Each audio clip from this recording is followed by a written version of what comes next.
Take out the parts from the box. Tear off the protective film of each part, including the storage bag.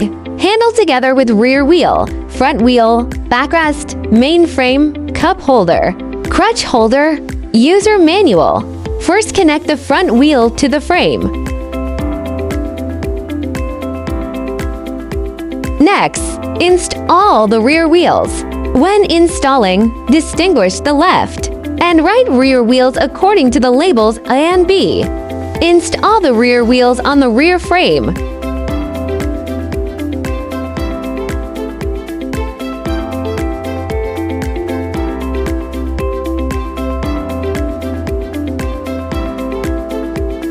Connect the handle to the frame. Unscrew the screws on the frame first. Align the handle with the hole on the frame. Finally, tighten the screws.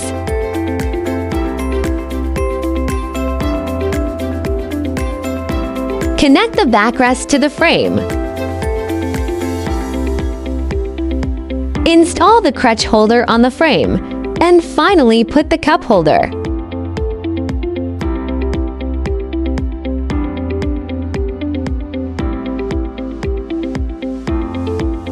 Finally, the installation is completed and it can be used.